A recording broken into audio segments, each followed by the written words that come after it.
Hello again, you're watching eNCA Moneyline, your money guide. Now, it's one of the oldest cultural traditions in Africa, and now a startup tech company in Gauteng's come up with an app to calculate Lobola.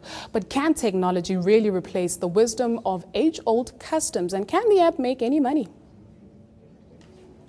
Home offices, popular settings for small tech startups. And this one has developed a truly African-inspired idea, the Lobola app. So you can work in your pajamas. Lobolo, loosely translated to bride price, is the custom whereby a groom pays the family of his fiancée for her hand in marriage. This app provides Lobolo averages for every province in the country. But the real drawcard is calculating a woman's worth with a few intimate questions. You would enter your age, you enter your height in centimeters of course, and you enter your weight in kilograms, then you enter your waist size. Now you have to pick one choice there: highest qualification, university degree, employed, yes or no.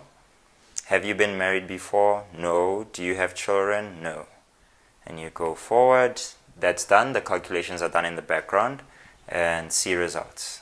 70 grand or 9 cars. And you certainly don't charge for people to download the app. No, so I don't. How are you going to make any money? I make money because I have a job. That was purely for fun. Making funky apps are fun, but they don't always pay the bills.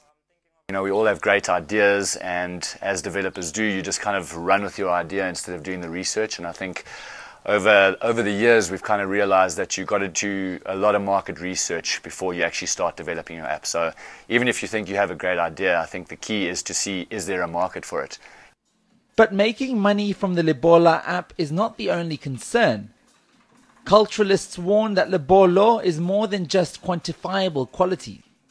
It's about working relationships and family respect into a bride's price, which apps can't calculate.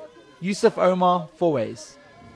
Now, apps have become a part of our lives. They run with us, eat with us, and can organize us a cab with a flick of a thumb. Well, tonight we chat to editor and publisher of Stuff magazine, Toby Shapshak, about the economy of apps, how app developers make money, and some of the trends seen in the past, and what to expect in the future. Thank you so much for your time this evening. Let's look at the dynamics of paid versus free apps. How do developers who make free apps make their money? Well, they do it through through showing advertising, and it can be a very lucrative business. Angry Birds, the best-selling app of all time and the most downloaded app of all time, was making at one point €1 billion a day and $1 billion a day, showing in-app advertising. So there's a huge potential for that. But then you've got to have the kind of install base that something like an Angry Birds will give you. There's a kind of rule of thumb.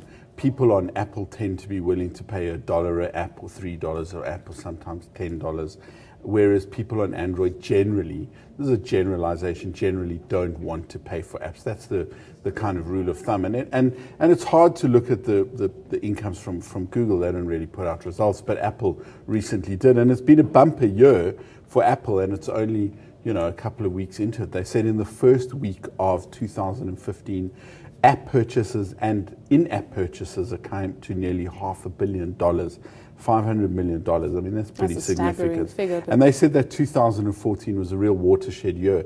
Over $10 billion were spent in buying apps and the in-app purchases, and that the revenue for the app developers, the billings rose 50% in 2014. And they say, Apple says, that the overall to date app purchases or the amount of money they've given to developers, $25 billion. I mean, that's a significant amount of money. If you look at an app like Uber has really changed the world. It started as an app. It's become the kind of poster child of the so-called sharing economy, along with Airbnb, which has an app but began as a website. But this is just a way of people having an economic activity without necessarily owning a building or having to buy and sell things. Let's then bring it closer to home. How smart are smartphones? If you look at a market like Africa on this continent, we may not necessarily have smartphones, but we've got efficient phones. So if you look at future trends and the future of apps, where do you see it going? Well, we ultimately will have the kind of smartphone penetration, and you're going to see in the next few years that tick up slowly and slowly. The problem is that they're far too expensive for the time being. The rise of the Chinese manufacturers will change that. Certainly Huawei, Xiaomi is this Chinese brand no one's ever heard of, but is already the third largest seller of smartphones in the world after Samsung and Apple. So you'll see the rise of cheaper, more affordable smartphones. I expect we'll see dual SIM phones as well. And as people start to adopt them, then you'll see the kind of penetration in Africa. But that's not to say there aren't incredibly innovative and clever things being done outside of apps. You know, M-Pesa is the one frequently mentioned. MTN's mobile money, in the first 9 months they had 1 million users and had done R1 billion in transaction. That was in 9 months. I mean, that was a year ago already. So there definitely is great potential in terms of cell phone use, and apps will ultimately follow. M-Pesa in South Africa, I think, under Herman Singh, is going to get a real reinvigoration. So we could probably see some interesting things with mobile payments, and that, of course, is going to move from the M-Pesa USD way of doing it, which you can do on any phone, basic or smartphone. Unfortunately, we have run out of time, but looking at the apps that we have in South Africa and Africa, are we developing apps to suit our needs? I think we really are. I mean, if you look at something like the App of the Year competition sponsored by MTN Business, but not business-focused apps, there are great apps. SnapScan, which was recently bought last year by Standard Bank, was one of the winners. You've seen some very clever payment apps coming through.